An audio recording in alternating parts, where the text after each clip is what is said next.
Let's smash a LeetCode algorithm. Today, number 1365.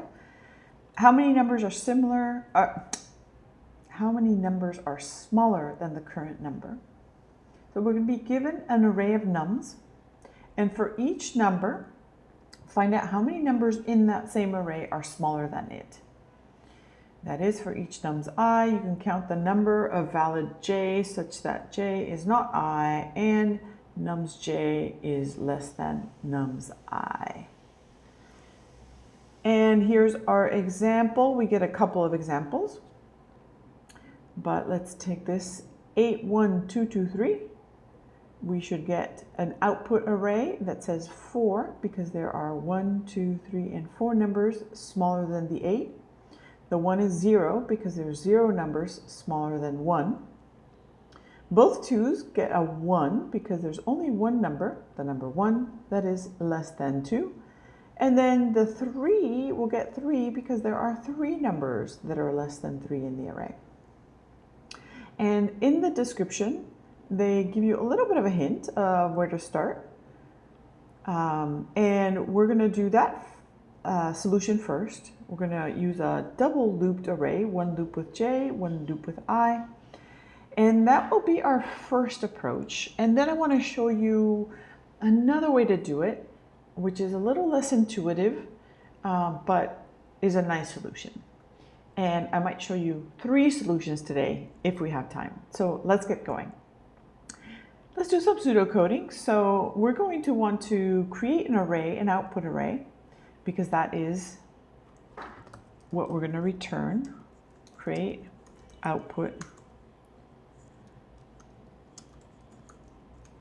And then we're also going to want to return output array. And then in between, we're going to loop over or iterate the nums array that we're going to get here.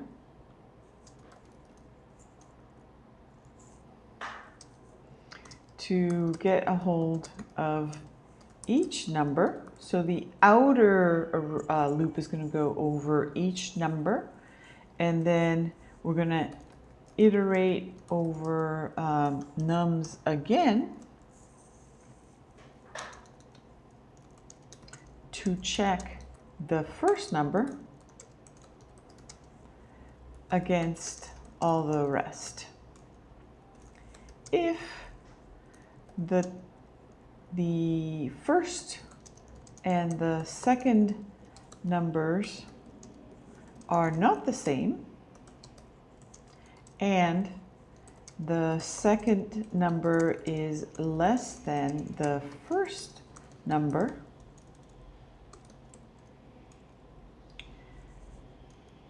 we want to push into the results array, the output array, an incremented number. And we'll see that we're missing one little step, and that is to initialize our array.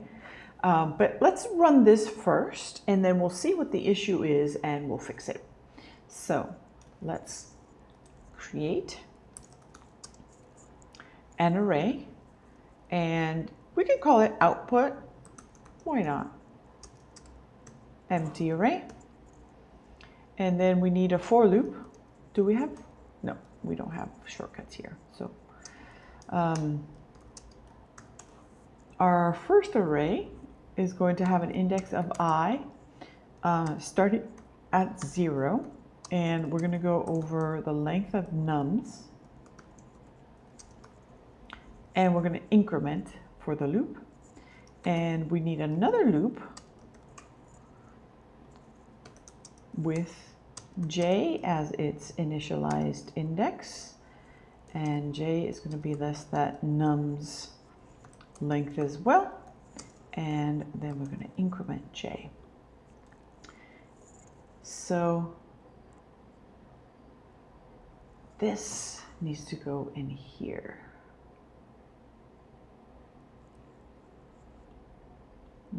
this probably goes, ooh, right there. Okay, so now we're on the if part. So if, let me tab this over maybe.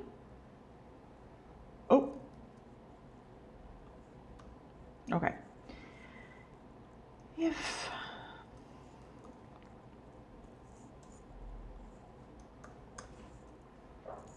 so if the first and the second numbers are not the same, and so if nums I is not the same as nums j, and the second condition that we want to meet, and where's my ampersand? There we go. And nums j, the second number, is less than nums I. Then we want to push into our output array. So this will go in here and tab it over.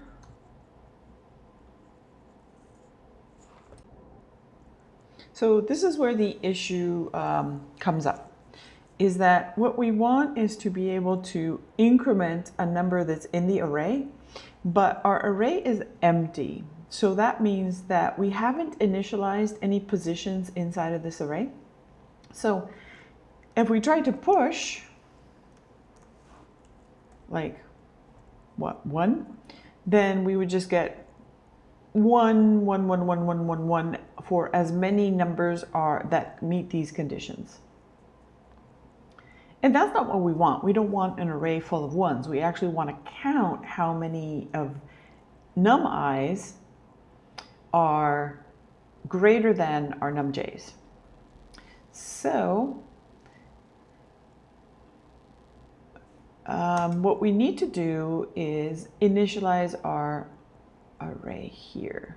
So I'm going to initialize our array, which means that we're going to do output, and we're going to actually create a position here. And if we want, we can console log it.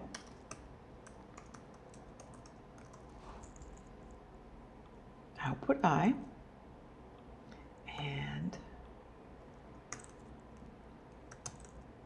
there is our console log.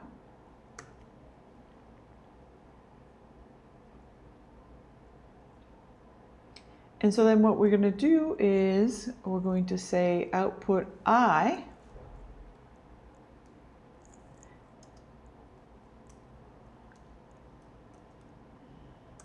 plus equals 1. Output I is going to be initialized to 0 initially. Okay. And so what we're going to do is at that position, we're going to have a 0 initially, and then we're going to increment it by 1 each time that there is a number. That the number that we have, num I, actually qualifies in this case. And then at the very end, we want to remember to return our output array. Okay, let's run this solution and see what mistakes we made.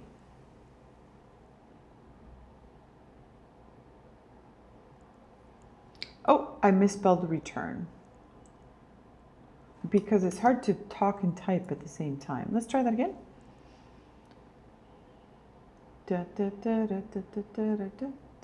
Okay.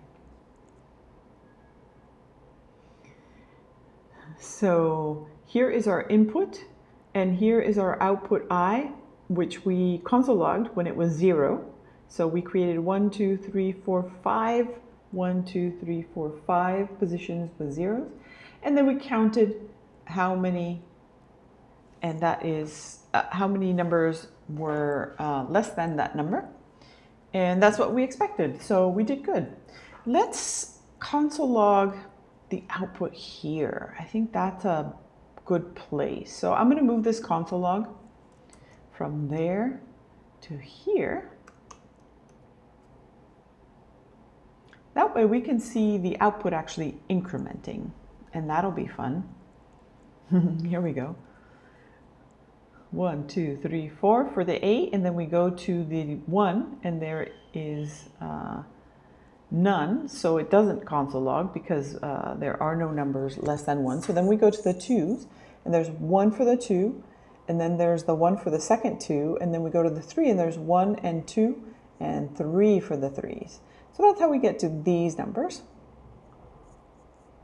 So now I'm going to close this out so that I can kind of clean up my answer a little bit. I'm going to remove these pseudocodes. And the console log as well I'm going to remove. There's an extra space here. And then this also can go. Okay, so now we can see a little bit better. I'm going to double check that I've put in my semicolons because I tend to not put them in at this point. So that looks good.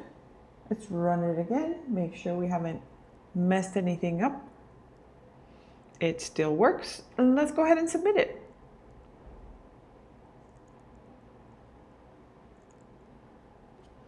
Okay, 76 ms.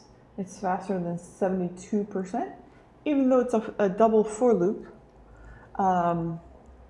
It's a pretty straightforward kind of algorithm. So now, before I move to the second solution that I want to show you, I want to show you within the solution a better way to do this. Of having to then initialize it and then incrementing it. So another way we could have done this that would save us this step right here is to initialize our output array here by creating an array and then using our array constructor, which then takes the number of positions that we want to make it. So nums.length. And then we can fill that array with zeros.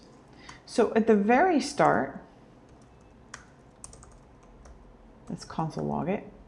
We're going to have an output array that has all the positions that we need, and they will all be initialized to 0. So let's go ahead and run this, and you'll be able to see this array with 1, 2, 3, 4, 5 positions, and they are all zeros. That way, we don't have to make that extra step of initializing it with 0, and we can increment it right away. So that is a slightly nicer way to do it. Okay, so the second solution that I want to show you uses a slightly different approach. So the first thing that we're going to do is make a copy of our array and sort it. So we're going to make a copy of the array and sort it so that we have the numbers in the ascending position, and we then can use their position to know how many numbers are less than it. So if we have an array that is 1, 2, 3, 4, you get the idea, right? The first number, the number 1, is at position 0, and there are 0 numbers that are less than it. If we then move to 2, that second number is going to have 1 number that is less than it. So it just happens that we can use the array positions to keep track of how many numbers are beneath a specific number. So that's what we're going to do. We're going to make a copy of our array, and we're going to sort it, and then we're going to create an empty output array to return. Output array to return. And at the bottom, we're going to, of course, return output array. And then in between, we're going to use just one for loop to iterate over our nums array, our original array. And we're going to use Okay, and look for each item in our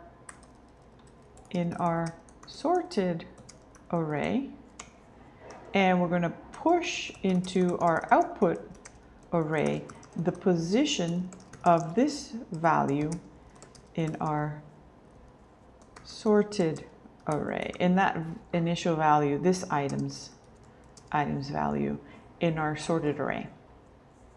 Okay, so let's give that a try.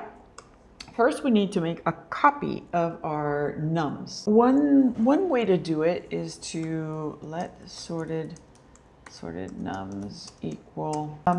One way to do it is to use the slice method without any parameters, because the slice method without parameters assumes 0. And it will take from position 0 to the end of the array and return a new array with those things. So basically, you're copying the array and making a new one, which you're then going to sort using your sort method. And sort takes 2 parameters, and it returns, we're going to return A minus B, and that will give it to us in ascending order, I believe. And you know what? We can just console log it.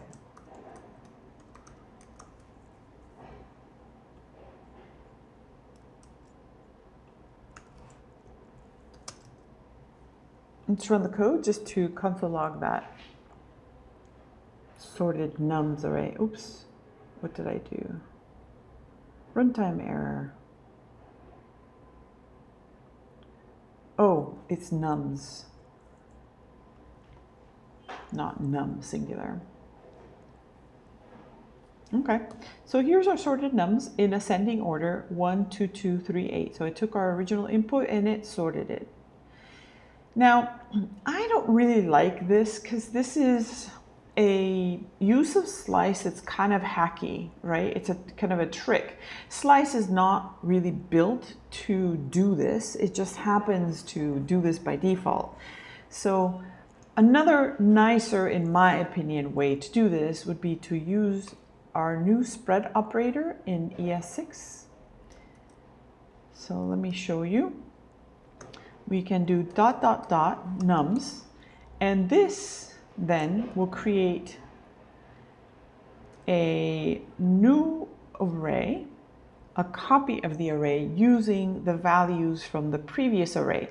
So right now we're going to have an exact copy, and then we can go ahead and apply the sort method to that copy so that we are working with 2 copies of the array, and we don't alter the original array, because of course we're going to need to use it later on. We're going to need to iterate over the original array to find the values.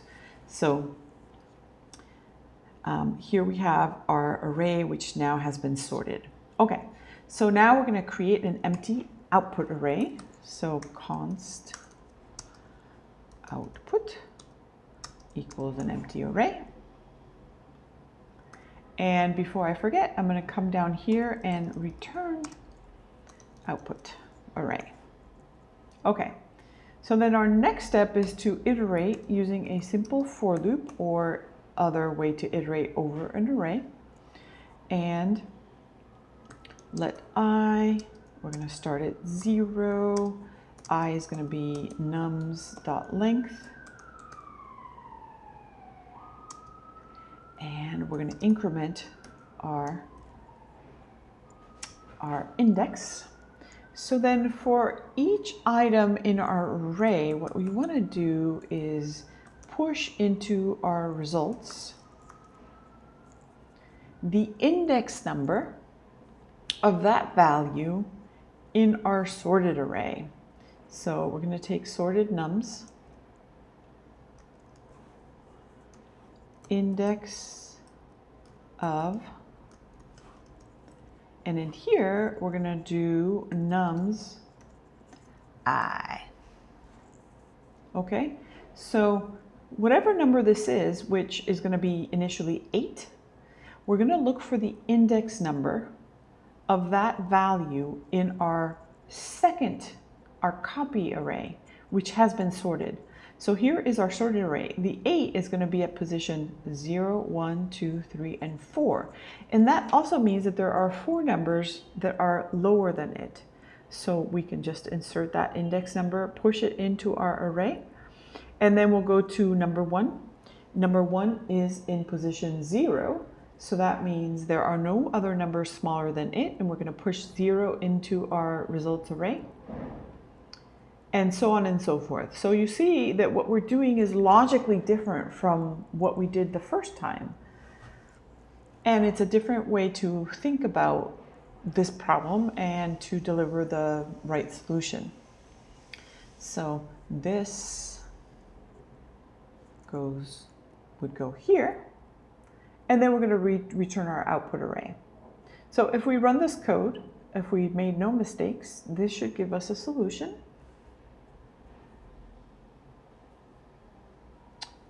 And we have a runtime error. Result nums I results. Oh, our array is called output. There we go. Let's try that.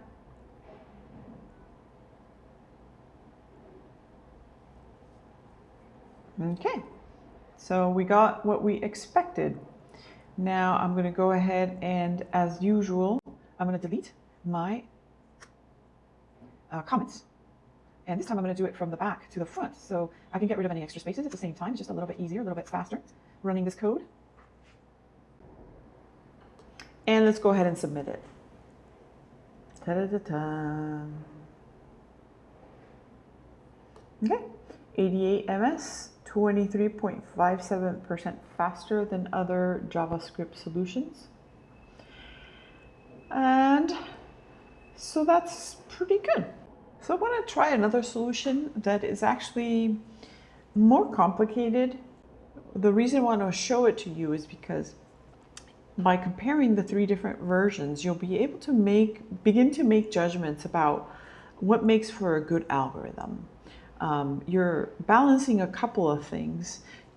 You're balancing how fast the algorithm can run. So time and space complexity. You are judging how readable it is for humans, right? So how easy is it for us to reason about it? And then there's a third thing that I like to include, which is it as simple and elegant as it can be? Is it unnecessarily complicated? So this next solution I'm going to show you uses a new fancy map constructor, but it is unnecessarily complicated in my opinion. Let's take a look at it. And this time, instead of writing it out step by step, what I'm going to do is I'm going to just, let's see, I'm going to insert it and then talk you through it. Okay, this is not my solution. I got it from the LeetCode solutions, but I thought it was really cool because it used the map constructor, and I'm interested in learning how to use the map constructor, so this is an opportunity to do that. But notice that we replaced the for loop, and we replaced the return statement, and we replaced the for loop with this map, and then we replaced the return statement with this. So what we do here is we create a const map of sorted nums is what I'm calling it, and we're going to use the new map constructor. We're going to pass it our sorted nums, and then we're going to use the map method, which is different from the map constructor, by the way, to iterate over sorted nums. And I think I'm going to console log what the map actually looks like so that you can see that.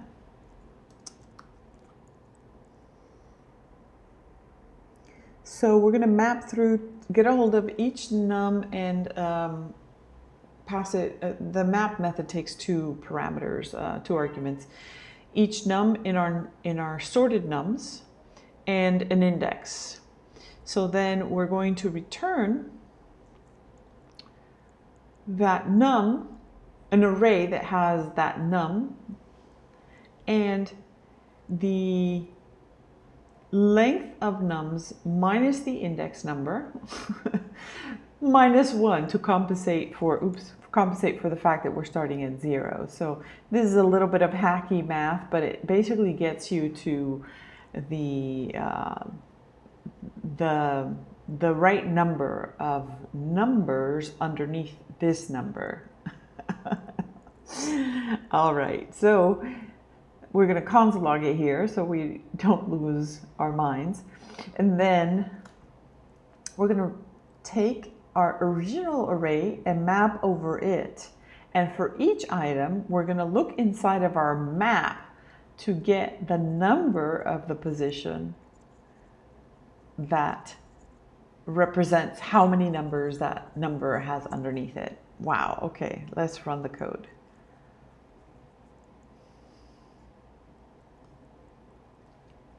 So I got the wrong answer. I'm not sure why. I'll take a look at it. But look at what the map looks like. This. Oh, so it's backwards. So I think we forgot to, let me see, we sorted A minus B, and we need to sort B minus A. Let's try that again.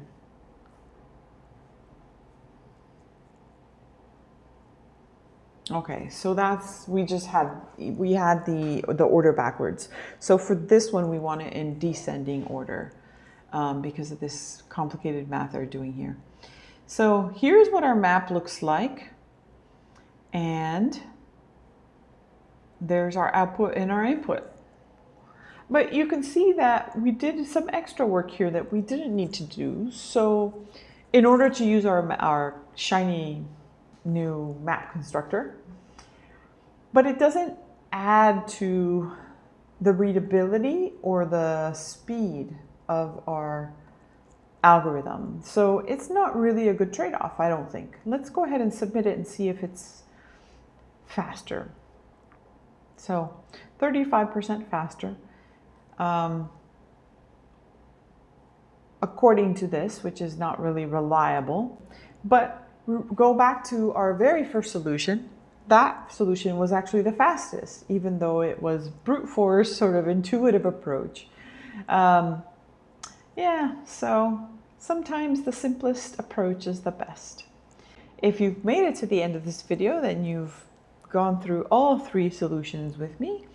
Congrats on smashing the algorithm 3 times, and I will catch you the next time.